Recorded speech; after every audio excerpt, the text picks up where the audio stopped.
Alright, off my soapbox, onto Vetruvian. Stone to Spears. I really like this card. I haven't played with it yet, but I think it's sweet. Being able to move obelisks is pretty cool. I think Vetruvian seem like the faction that should have more positional tricks. Not to the extent of Songhai, but, you know, they have astral phasing, which is bad, and Sion's Third Wish, which is situational, and this, which is quite cool, but also pretty clunky. Like, you know, the obelisk can't move that far, and it gets counterattacked by the hit. Obviously, it's only 1 mana. There's only so much you can ask from your removal spell. But if your obelisk wasn't in range to hit anything with the dervishes, this card doesn't do that much. You know, it gets it a couple of spaces closer to the opponent, but it doesn't get it much closer. I'd quite like to see a spell that was something like teleport an obelisk, draw a card for like 2 or 3 mana. I think that'd be sweet. I really enjoyed Whisper of the Sands for letting obelisks do something against Dispel, and I'd like to see a card that let them explicitly do something against the opponent just running away. I think that would be neat, and I think it would be more interesting and kind of a clearer, more powerful design than this, even if this can remove a minion once in a while. Like usually, anywhere this would actually be able to hit something, you can just use the dervish. That's what dervishes are for. And yeah, this lets you stack up extra damage and so on, but you're also losing a card from your hand and a card from your deck to do that. You know, you are paying a price for it. So I think I would like to see a card that was like this, but a bit less sort of hedgy. You know, either make it a removal spell that relied on obelisks, like Whisper of the Sands, or make it a teleport spell that moved your obelisk or your more obelisks around. I think that'd be cool as hell. I'd love to see that. Divine Spark. So I kind of covered this a little bit with Trinity Oath, but I'm going to cover it on its own. This card amuses me because I have a little adage, which is that every card game has Divination in. So Divination is a Magic the Gathering card. As you maybe guessed, it costs 3 mana and draws 2. Kaijudo has a card called Logos Scan. It costs 3 mana and draws 2 cards. Eternal has a card called Wisdom of the Elders. It costs 3 mana and draws 2 cards. Hearthstone has a card called Arcane Intellect. It costs 3 mana and draws 2 cards. It turns out that 3 mana, draw 2 cards is just the right rate. You know, 2 mana, draw 2 cards. Duelyst tried that. It was a bit too good, so it got nerfed. But 3 mana, draw 2 cards, that's about right. I think the reason Divination is such a compelling design is that it's not that powerful, right? This Divine Spark's not going to light the world on fire. But at the same time, it's cheap enough that you can probably run it, you know, and it's great in slightly slower formats or things like Gauntlet. And it's a good backup option when there aren't other draw options available. I think the card's quite cool, and I've been running it, and I've been a reasonable fan of it. It's about the right amount of hand filling that Vetruvian decks need. As I was saying with Trinity Oath, I would kind of like to see Vetruvian get some stronger draw spells, but depending on how you construct your deck, you do often end up with kind of expensive cards in your hand anyway. I think having a Vetruvian hemorrhage your hand deck would be pretty sweet. You know, they have loads of like 0 mana cards, 1 mana cards, buff spells. You know, I used to play Mech Vetruvian. That was my first deck when I started. This was in the Science Second Wish draws 2 days, but before Bloodborn spells. And it was sweet.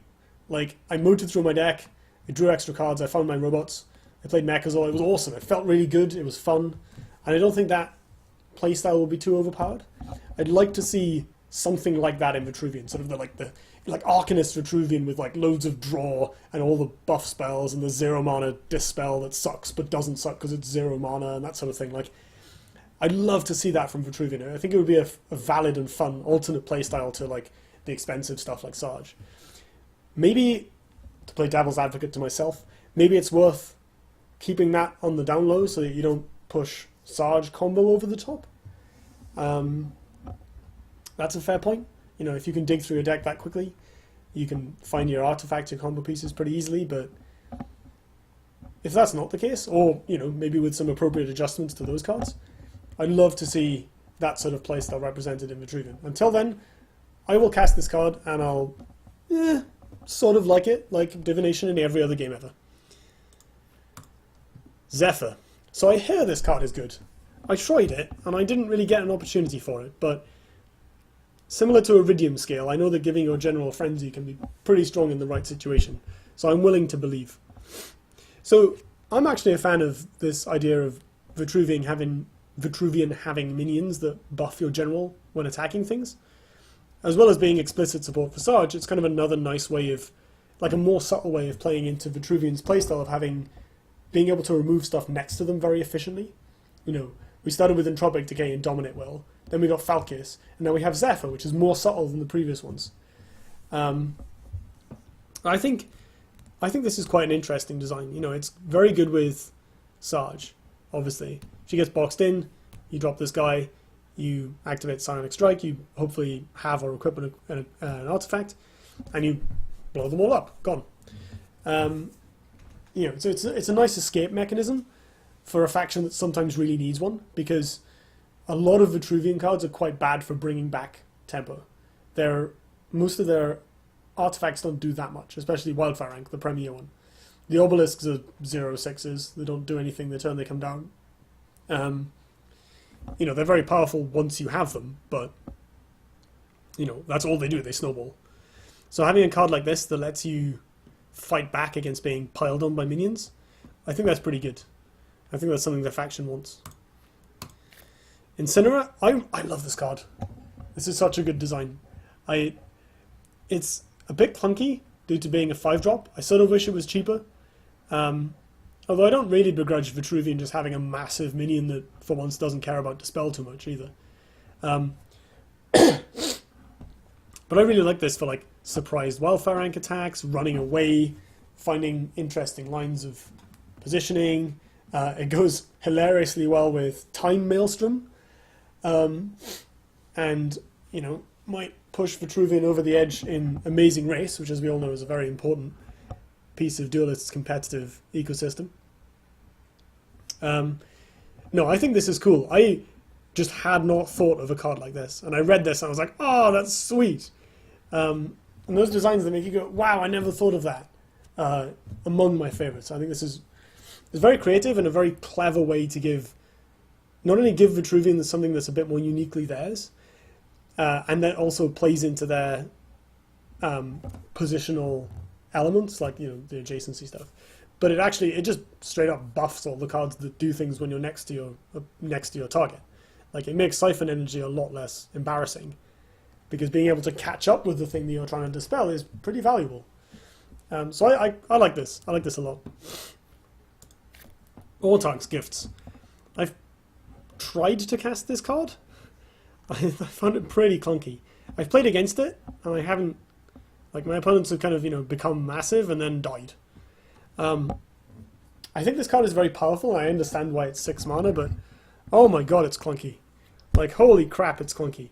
Yes, sometimes you'll get Spire Cleaver Wildfire Rank and win the game, but generally I'm not really finding this much of a powerhouse.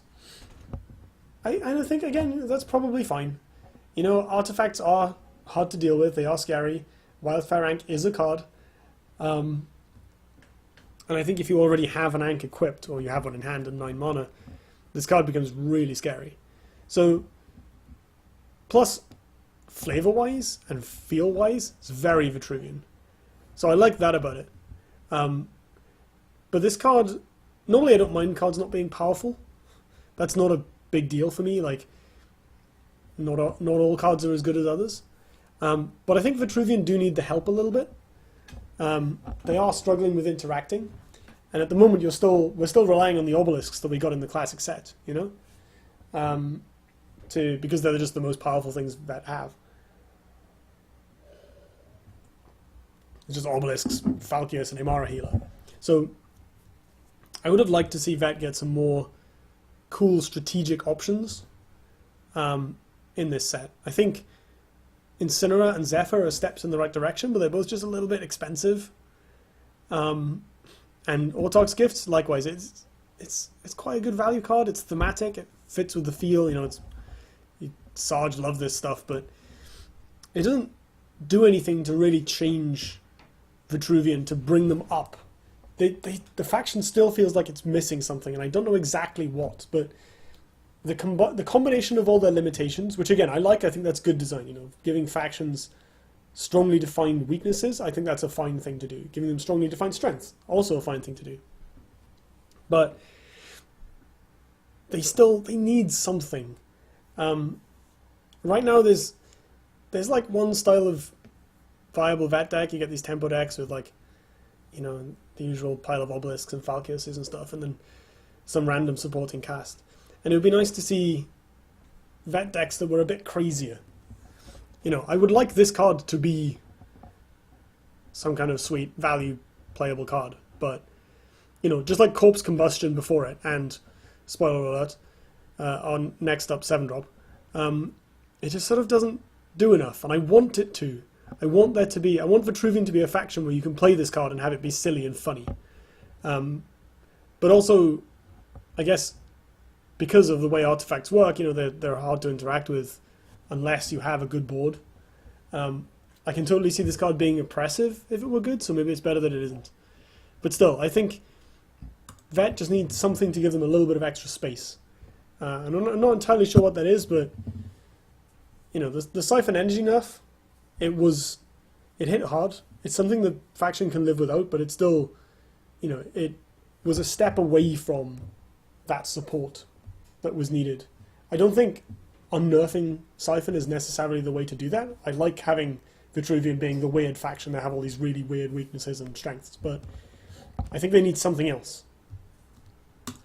So yeah, NOSH-RAK. I tried NOSH-RAK. I played a few games with him in my deck. I've managed to deal 1 damage with him, in that I was attacking for 4, my opponent was on 5, and I played NOSH-RAK for the extra damage. As it was, I think I also had a Blood Tear Alchemist or a Primus Fist or something in hand, but I just wanted to be swanky. I think if the meta was super slow, you could develop this in a corner and go, hey, look, you got to deal with this with some kind of long-range removal spell or you're just going to die. You know, maybe that's fine. Some cards are just for slower metas. And, you know, Counterplay obviously didn't know exactly how things would turn out. But NOSH-RAK is just, he's hard to set up. He's hard to combo with. And often when you can combo with him, you don't need to. Because when Vetruvian is ahead, they usually deal a lot of chip damage. Like, you get free damage from obelisks, Falchius going to the face, just played for tempo, Imara triggers, random dervishes being attacked by your opponent to clear them, packs. Like, you don't normally need to kill your opponent from 20 or 25. You normally need to kill them from about 15, maybe less, which isn't too hard with just a bunch of obelisks or a Star's Fury or something. So NOSH-RAK kind of sits in that awkward spot where you want him to be a combo card, but when you can get him online, he's not that necessary. And when you need the damage, he's too clunky. You can't set it up. So this isn't the sort of card you can make cheaper. He's bonkers. You know, if you actually play NOSH-RAK and then the game doesn't end either on your turn or their next turn, like, he's insane. But I'm yet to see a situation where that would actually be the case, which makes me sad because he's sweet and I love the effect. I love the splashiness of the text. I love the sprite. And I just want to see Vetruvian getting cool nonsensey shit. But I think he's just not quite there. He's a bit too clunky and he's a bit too slow, which is really weird for a card that doubles all your damage immediately the turn he comes into play. But in my experience with him, when I tested him, I really couldn't line him up, which makes me a bit sad.